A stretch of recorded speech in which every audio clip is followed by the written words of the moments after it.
Tamara Ferguson. And I am Connie Wood. Today is all about PowerPoint. We're going to show you this tool and how you can use it in a way you didn't know, such as creating a poster or perhaps creating an interactive document.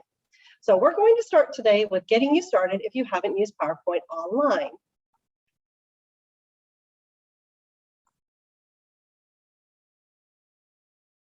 The first thing, if you've never used PowerPoint online, maybe you should just search for it. So I'm going to do just that. PowerPoint, well, yeah, if I could spell it right.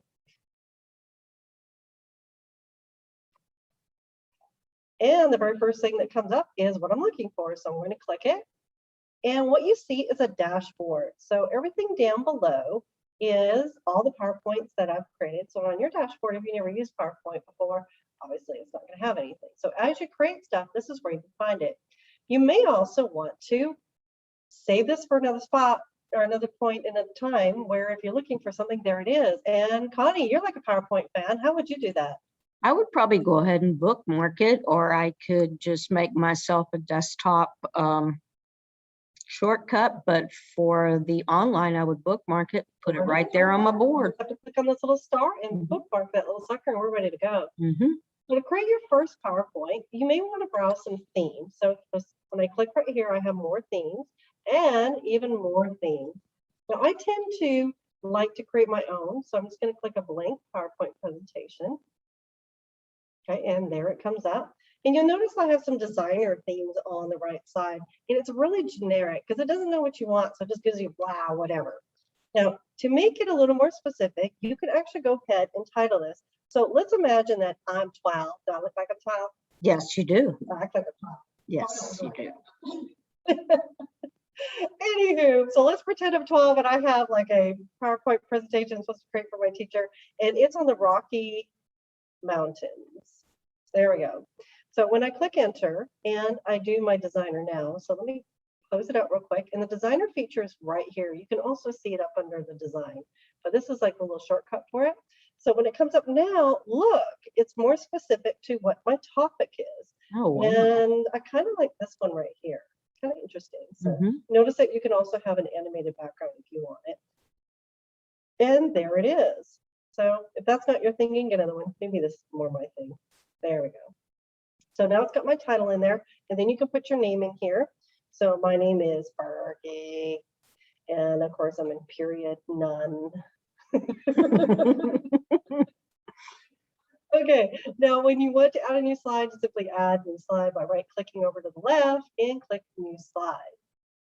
And the next thing I'm probably going to want to do is add my group partner, because I'm pretty sure Connie, who's supposed to work with me on this project, doesn't just want to sit here and watch me do it all. So I'm going to share it with her. Up at the top, I'm going to click on share. And I am either going to put her email in, but I wouldn't recommend that being the feature. This is faster. If you're sharing it with somebody in your district, you can just click right here. You definitely need them to allow editing and then click apply. And I'm going to copy that link. And in this case, because we're in the same meeting together, I'm just going to throw that thing in the chat. So give me a second to do that. There it is. There you are. Oh, she's in, and I can tell that she's in this PowerPoint presentation because right there, her initials, Connie Wood, my partner in crime, is in here with me. And I can see that she's currently on slide number 1, and I can see when she changes to a different slide. So just wait for that to happen. Wait, where am I? Oh, there I am. Okay. Slide 3. She's moving around. She's busy doing what she's supposed to be doing. And I will go ahead and put some pictures in here. So Connie's busy adding content, and I can tell what she's adding and who added it. I have more than one partner because there's a little outline around her, and I can see that she's moving it. So everything that she's added is outlined in pink until I click back off of it, and then I click back on. So the last thing she's added is still in pink, but the old stuff is not here. So it always shows me what her latest addition is. And notice that as she's adding content, it's giving me designer ideas on the right. So that is collaborating with people and adding your design themes. And the last thing that I'd like to show you is saving your presentation. So it's online, so technically automatically saves. And in this case, it automatically saved as this very creative title called Presentation 6. That's not very creative. Now, we want to rename it to be the Rocky Mountain Project. And I'm working on it with my buddy Connie. And you can see that it's saved in my file in the folder called Documents, and that's where it's going to live. Something else that you might want to know about is version history. So when I click on that, on the right side, it tells me where my edits have been and who has been editing. So 5 minutes ago, I created this presentation. It was just me. And that's, if I want to take it back to that 5 minutes ago, I can. Any changes that Connie made will just disappear. Sorry, Connie. Now, the more edits that you add and the more times that you open this list will get longer and longer. So if you work on it during the day and you realize, you know, that's not really what I wanted after all, you can take it back to the version history instead of going undo, undo, undo, undo. So it saves you some time. So this is the basics of getting in and getting started. Hey, Connie. Hi. Working on a project together, and our teacher wants us to collaborate. Any ideas on how we can do that? Do you think we could do it in PowerPoint? I'm sure, because I have a stylus. And so do I. And even if you didn't, I have a finger. So we could go into our good place of PowerPoint and use the drawing tools in there to collaborate. Check this out. Okay, so our job is to find a place to research that we both agree on. So we should pick places that we want to go visit because we're only going to get there virtually. Where do you want to go, Connie? I think I want to go to Australia. And I want to go to Alaska, but you know what? There's a box that's annoying me. So the very first thing I'm going to do is delete that box. So I can click delete. And before I get all happy drawing, I should probably show you what the drawing tools are. So up at the top, you have the drawing tools, and you have your colors, and you're not limited to just those two because that would be boring. You can change your colors right here. So I'm going to change mine to green because that's my favorite color. You also have your eraser and so on. So when you move from the drawing tool to the select tool, you need to click the select tool. Otherwise, you're writing everywhere. So I'm going to go to Alaska as one of my choices. Where else do you want to go? Australia, Alaska, where else could we go? I think I wouldn't mind going to Israel since we're going virtually. Yeah, that one's a good idea too. Yep. Oh, you forgot your arrows. Let me help you out with an arrow. So this is drawing tools to collaborate in PowerPoint. Cool stuff. Cool. Cool beans. Cool beans. We're so dorky.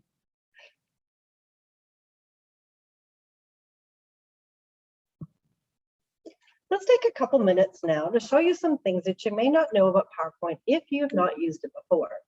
Now, the first thing I'd like to do is to start by inserting a picture. So clicking on Insert, and then I have my picture options. Now you have some choices, obviously from your device, your OneDrive. OneDrive is a lot like Google Drive. It's just where you save your Microsoft stuff. Now you also have stock images, which is very high quality pictures, which don't pixelate when you put them on a big screen. And then your regular just searching for stuff online. So guess where I'm going to go? I'm going to go online. And I'm going to do a slide on populations in places in the Rocky Mountains, such as Denver. So looking at Denver, and let's look through. I have a bunch of pictures to go with that. Notice it says Creative Commons. That just means that I'm allowed to use it without really worrying about it. So then I click Insert. Now, when you click Insert, you'll notice it comes with text. Oops, wow, I got a little fidgety there. Now, this text, you may be inclined to delete it, but I'm going to actually encourage you not to delete it if you're creating a presentation that's going to be presented to a group of people. And the reason why is that that's called alternate text. The people that have visual impairments, such as they're blind, need to be able to hear your screen and know what's on it. That's what that alternate text is for. Now, if you're just creating a poster that you're going to print, obviously you can delete that alternate text, but that's the whole reason for this alternate text that comes in. That's what it's for. Cool beans, right, Connie? It's amazing. I'm so excited about the accessibility tools in Microsoft. Yes, absolutely. So next, I'm going to insert a table because if I'm going to do population, I probably want to do table. And I'm going to have to, oops, I got a little excited there. So I need to hit the undo button. So home, undo, back to my insert. And then I'm going to do my table, 2 columns. I'm not sure how many rows that I'm going to get.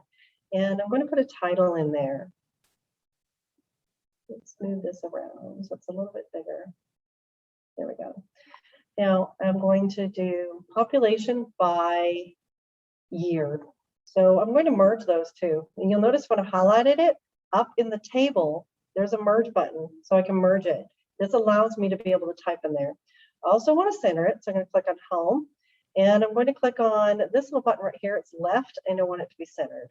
Hit enter one time, and this is going to be population, because I'm going to make it easy. Population by decade. Did I spell it right? Yes. Right, now the color. Well, I don't know if you're married to that gray on gray on gray. That's kind of a boring color, don't you think? I think so. So if I click on my table again, you'll notice I have some options in the drop down. So when I click here, these are the options that I have. And you know what? That looks a lot nicer right there. Yeah. And when I click off of it, you'll notice that my little cells disappear. Well, that's not what I want. So I'm going to click on my table and right click, and notice there's a little pop-up. And down here it says, do you want borders? That's really what it says, right? Mm-hmm. Do you want borders? It totally says that. And I want all my borders. Oh, I think I may have messed up there. I probably need to highlight all of them. And do that again. And I want all the borders. So that when I take it off, I can see that now I have all the borders. Now my dates, I'm going to have, let's say 1800s, simply because Denver's not that old of a city. Do you know when Denver came around? I'm not real sure, but I know it was during the gold rush. And what day was the gold rush? I have no idea. History teacher, you Connie. No, And it was in the to, 1800s. Actually, I think it was the 1830s that It Denver was. came around. It's not been around.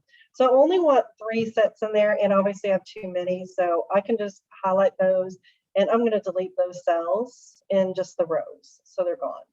And then up here, make that a little bigger so it looks nicer. And you know what? That title is really tiny, so let's go ahead and make that bigger. You can make it bigger by clicking on this little button right here when you click up. There we go. I can make it bigger by clicking on it. I can also just click on a specific number on there. Also, that font is boring. Now, sometimes it's really tempting to pick some of these curly fonts. I don't recommend it. Like this one right here. How is anyone going to read it? I don't know why that font's even there. But picking a font that is legible to people is really important for people reading it. Also, notice I have contrasting colors. That's important too. Okay, so now I need to know what I'm going to put in there. Well, it turns out I actually already cheated and looked it up. I have the numbers I need right here. That's how I knew.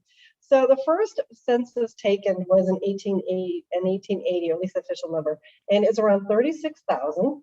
And then 1900, right here, 134,000. You got that, Connie? 134 and 36. And then 2000 is 556,000. You ready? You got that all? Okay, well, you're pretty amazing.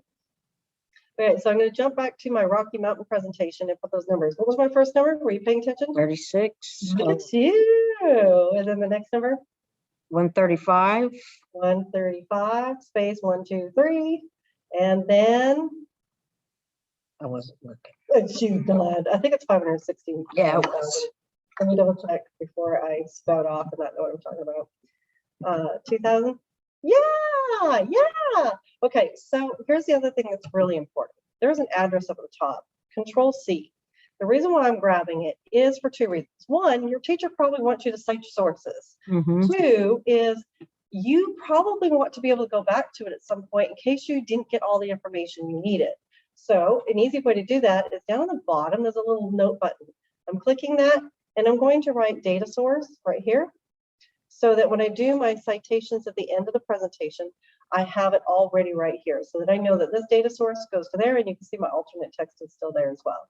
So whatever information I need is going to be right on that slide so I know what it is and where it goes. And then I can also put on my last slide if I need to do that for my rubric for my teacher. Okay, so I have my data table in there. Doesn't it look kind of nifty? It does. I'm going to add a new slide on there. And this time I'm going to show you something kind of cool. You're going to like this, especially if your teacher needs to be impressed and they're not easily impressed. Does your teachers often not get impressed? No, not with my PowerPoints. You have something called smart art. These are like flow charts, I don't know what else to call them, that have already been created so you don't have to create them. So I'm going to pick one and put it in. Now, again, colors are not real exciting right here. Blah. So I'm going to right click on it and I'm going to change the style. First of all, these are my styles. So if I click on this one, then it looks like buttons. If I click on this one right here, I'm going to get the 3D look. So I think I like that. Yes, doesn't it look better? Mm-hmm. Now, looking over on the right side, I have some suggestions. I could do that, or I could change my own colors to what I want. And there we go. Yeah, that's kind of cool. Goes with the other one. It does go with you. All right, so now I'm going to put a title in there. And since we're doing the Rocky Mountains, maybe we want to do feature the Rocky Mountains, such as mountain peaks, which come from colliding plates. There we go. And then, of course, that creates the sharp peaks. Goodness, spelling is not my forte today. Okay, stop. Okay, so then I have my volcanoes. Now I could just click enter and I could get another category, but I had enough trouble coming up with two, so we're just gonna leave it at eight. Okay, and then the next one would be because of weather and erosion.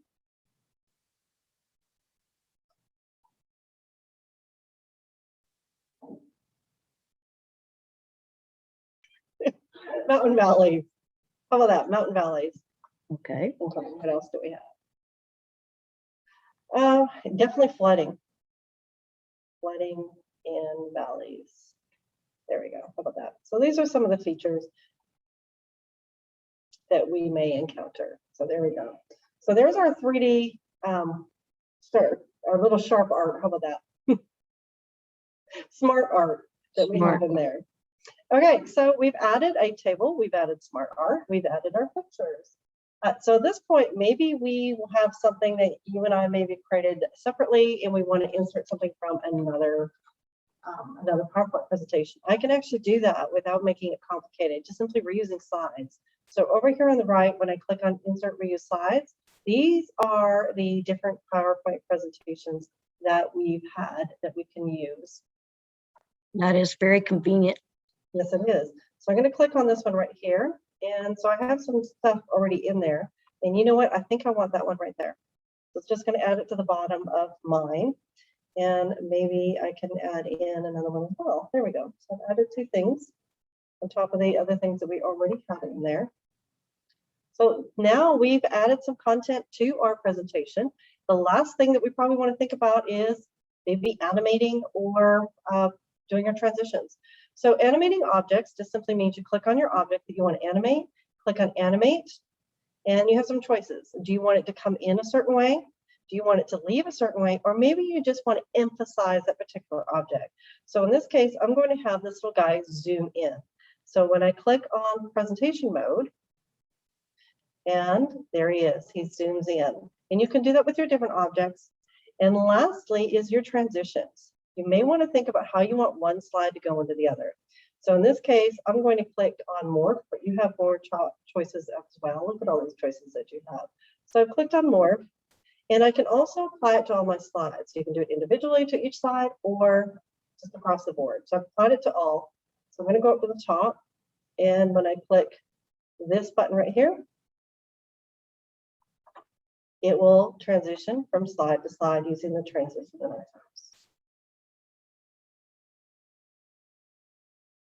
There we go. Okay, escape. So that takes care of adding some content to your presentation.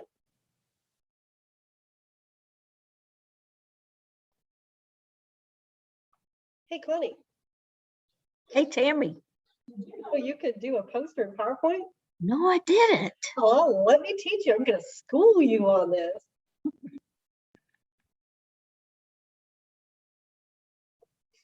Okay, let's show you how to do that. So here's my poster, Connie. Doesn't look like a movie poster, though. Yeah, it's kind of the wrong size. So let's go ahead and make that change. So I'm going to click on design, and I can change the slide size, and I can change it right here. And I'm going to go ahead and click on portrait. Now, if you're going to print it, you want to definitely put it in the size of the paper right up here, but I'm just going to click portrait. So now it's up and down, and I want to ensure that it fits. There we go. So now I can move it up, and I can move my title over there. go, moving the title where it needs to go. And then I can put my other content down below. What do you think of that? It's pretty neat. So it's just a matter of changing your paper orientation or paper size. Yep. Okay, we've spent the last few minutes together going over the different options that you have in PowerPoint Online. PowerPoint Online doesn't just exist on PowerPoint Online, it also exists offline on your desktop. How cool is that? That is really cool because you can do so much with both of them. Absolutely. So you can think of PowerPoint Online as being like a light version of PowerPoint. The desktop has so much to offer, but we're only going to show you a few things because we could be here all day. If we spent all day going over it, that would just be all you did all day. Yeah. All right, so here is not our presentation. This is our presentation that we had created earlier. And the simple process of getting it to your desktop is actually real easy, the editing and open a desktop. But first, you need to make sure that you have the desktop version. Yes. So if you're using a district Chromebook, you won't be able to use a desktop version. Only the online would be available on a Chromebook. However, if you have another device available, such as a classroom Windows computer, or perhaps you have a device at home, you can get your own copy of this.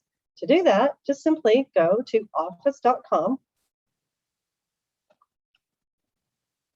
and your dashboard will come up. It looks a lot like your PowerPoint dashboard, but this one is your Office dashboard. And you can see that all your apps that are available to you are here, plus the rest of them right here. And of course, your files are saved there right now, but instead of just being PowerPoint, it's all your files that are available right there. Now, if you don't have PowerPoint, you can click on Install Office. You can even do it straight from your browser right here. This little icon means that you can install it. You just click on your install and you're good to go. Your next option that I would like to show you is to actually get this in your desktop. So I'm going to go ahead and open it in your desktop and then click Open PowerPoint and it will open right up. Look at that. And you're right, it does have so many more options. Yes. Okay, so the first thing that I'm going to do is the slide right here was kind of boring, and I can change my title to be something else. So I'm going to change this because you can use one of the tools to make your text a little more interesting. And what is that, Connie? Word art. Word art. So I can pick my word art, and I can even change the font. So I'm going to click on Home. I can change the size, so I can make it a little bigger if I want. There we go. And I can change my color. I can change my font. Now, remember, when you're choosing your font, don't get the squiggly ones because nobody can read them. There we go. That looks That's good. cute. Yeah, colors kind of match. There we go. Then I can move it to where I want. And then I can get rid of this one. There we go. All right, so that's my word art. Now I'd like to show you my favorite tool. Do you know what my favorite tool is? Is it 3D images? It is 3D models. You're close. You can, if you're into making your own 3D models, you can make your own and save them as a file and put them in, or you can just use whatever Microsoft already has for you. So since we are doing Rocky Mountains, we should do something kind of fits. What kind of animals are in there? Bears. Bears, yeah. Deer. Deer. Let's do deer. And Yeah, look, there's a fine. deer.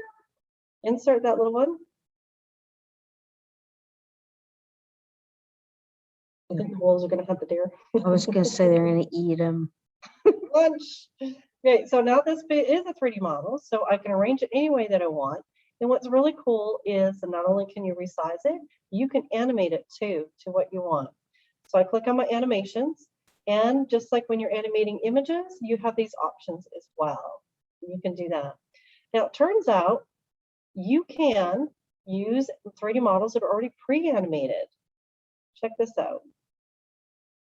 If it's already pre-animated, you have a little running man on there. And there are tons of models that are pre-animated already. Oh, wow. Some of them are content related and some are just fun. Okay, totally off topic, but I gotta see what this hamburger does. Right? Check out that Need hamburger. some food for the deer and the. Oh, wow, that's pretty cool. That is my jumping hamburger. All right, so I have 3 scenes. Here's my scene 1. Let's see what scene 2 does. The flying hamburger. Oh my gosh, you know how appropriate it is for the wolf though, right? Oh, yeah. And then 3. Oh, Okay, interesting. This is what happens to your hamburger The in outer Matrix. space. So I have 3 different scenes, and then I can add my own. All I have to do is add an animation, so I can actually make it move. So I can actually make my hamburger fly. Okay, we got to go down this rabbit hole. We're going to make it. Let's make it move. Make it move. Hold on, I know what I want to do. Add animation and a motion path. We're going to do a custom motion path. And we're going to make it go with the previous. So I'm going to start here, and we're going to make this guy fly around. Okay. And now I'm going to click enter. Okay, it took 19 seconds to go across. Oh yeah, that's way too fast. Okay, with previous, and we're going to make that go a little slower. Okay, so presentation mode. This is completely off topic, but that's okay. no, it's fun. Loading. Okay, we had to have a little fun with that, and it's time to get back onto our actual topic that we were supposed to be doing, which was supposed to be the Rocky Mountains. See, though, we learned so much. Yes, we have a little bit of fun. Okay, so we did our 3D models, and maybe what we want to do is make it a little interactive. So what I've done with these guys right here is I've created a button down the bottom. So you can create your document into an interactive document instead of just a PowerPoint presentation. So to do that, all you need to do is click on your shapes, create your shape, and right here I'm going to add a shape. And then I'm going to change the fill. I think I want it to be gray, or maybe I want it to be a little lighter. And the reason why I'm going to pick a lighter color is because I want you to see that you can actually make some changes to it, such as Oh, yeah. 3D rotations, bevels, and so on. And so I'm going to pick this little guy right here. Now, if you Oh, yeah, you look can at it, definitely see it. yeah, you can see that it's actually, it looks actually like a button now. And you can go a little bit further if you want by, when you click on the little pop out right here, it gives you your formatting options. And when I click on this with my 3D format right here, I can actually increase that bevel. So you can see that it's getting bigger on the left on the screen. And I can do the same thing, and I can go all the way through and make these changes and play it around how I want. And once I've done that, I'm going to size it to where I want. And so our first slide right here was on population changes. So, and then once I've done what I want with it, I can just go Control C, Control V, and put it over here. And so I can create my little next little button and so on, and repeat it. To make this jump to the actual slide that you want, you're going to click on the outside of your button, and we're going to click on Insert and Action, because we wanted to do an action. We're going to hyperlink it, down arrow, and we're going to go to Slide. And the one we're looking for is slide number 2. And we get a little preview to make sure we're going to the right slide. Yes. And click OK. Now, population changes. Oh, you know what? I need to rename that one. This one is going to be Features of the Rockies. We have that down. And again, I'm going to click on the outside of the button, not the text, the outside of the button, and click on Insert, Action, and then once more, hyperlink and slide. And this time it's going to go to slide number 3. And I can test that right now. So I'm going to put it in presentation mode. And when I click on it, you can see it turns into a little finger, and it jumps to the slide that I want. You can also put on each one of these slides the little next buttons and back buttons and other buttons that you want as well. It's the same process all over again. Okay, so we did 3D models, we did GIFs. What else do we need to do? Oh, yeah, our pictures. So there's a couple things that you might be interested in doing with your pictures. You can do a lot of fun things. Now, the first one I'm going to show you is actually the design. And this is the one we did online. It's the same thing offline, just the button looks a little different. Let me close this one out. So I can look through, and I think I like this one. That looks good. Mhm. And I can even move it down a little bit, put it in a different location, and adjust it as I see fit. I have some options with individual pictures. So I'm going to click on a picture, and the picture format comes up. And when I click on it, there you go. I have some options when I click down here to what I want to do with my picture. So guess what? Check that out. That's cool. Looks like a little scrapbook. Yeah, there we go. And so you can have a little bit of fun. Let me click undo and undo. Some other things you might be interested in doing is cropping it. And you can even crop it to a shape if you want to, or just crop the actual picture if you want to take out something you didn't want. Another option is actually the picture effects itself. For instance, if you choose soft edges, you can create these soft edges in your picture. And it's not doing what I want. Sometimes it doesn't behave. So you click on the little pop out. And I want the soft edges right here. And it's only set to 5, so I can increase my soft edges.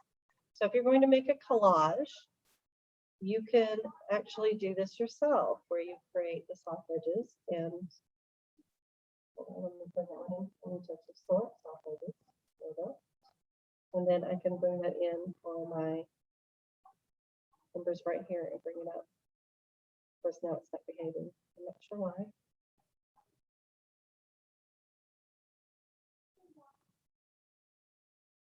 Let's see if this one's going to behave. Soft edges. There it is. Yeah. It wasn't. Sometimes things were stubborn. Not sure why. So that allows me, if I wanted to create a collage where the sharp edges are gone, it allows me to add different pictures where they are blurred in. I'm going to send this one to the back, right click, send to back. Maybe not that far back. Bring forward. I'm just going to send it backwards one. So that you can lay it in there. And then it looks like it merges a little nicely. Mm-hmm. Right, so any other features? Oh, You didn't. what can we do with this one, honey? I don't like that background behind that Yeah, eagle. let's remove it. So I double clicked on my picture again, the picture format came in, and we can remove it. So it takes this picture and removes it. And when I click this, you'll notice it cut off right there. So I can make it a little bigger. Oh, that helps. Yeah, so I clicked on my little size thing down in the bottom right. And what this allows me to do is get really close into. Oh, we don't want the deer. So this part right here, now I'm going to double click on it again. And I'm going to remove my background. And now I can mark what I need to keep. And I'm going to get real close to it. That's so cool that you can do it right in there and not have to go to another program. Absolutely. So I'm going to resize it back down to the normal size. And to show you, oh, it looks like I missed a little spot right there, but that's okay. Yeah. I'm going to change the background so you can really see it. And it's white right now. And I'm going to change it to blue. So now you can see that I have this little eagle right now. And now I can put whatever I want in the background, make it work. So those are some of the things you can do with playing with it. And when you get ready to publish it, guess what else you can do with it? Make a movie out of it? You can. You can click export and you can create a video. You can do the full HD. That's a really big file. I would recommend choosing these ones down here. If you're going to put it on social media, choose this one right here. Now, when you're doing this, you can select it to use the timings that are already in the PowerPoint presentation or set it to be a certain amount of time. Now, keep in mind that turning a PowerPoint into a video, I'm sure you've seen classroom videos like this, so you've had to watch videos and you're like, don't make your video like that. Add some animation, keep it short. And in addition to that, you can create yourself a GIF. So create your slides. Those are so popular right now. Yes, instead of jumping through all those hoops, creating your own GIFs, do it in PowerPoint. It's just a few clicks. Once you're done, save it. You can have it set for a certain number on each slide. If you happen to add a GIF inside your GIF, or if you add a video inside your GIF, it doesn't chop it off. It still includes it all in there. And for instance, if your video was 3 seconds long and your GIF, you only allowed it to be 2 seconds per slide, it'll still play that 3-second video. So that works out well. Then you just click create a GIF, booyah, done. Yeah, that's so neat. Look at all your options. Oh, and this was fast and furious, wasn't it? So these are your offline options that we're sharing with you today. Like I said, there's a lot to explore in PowerPoint. So happy exploring. We're glad that you're with us today. Yes, yes. And thank you. Bye.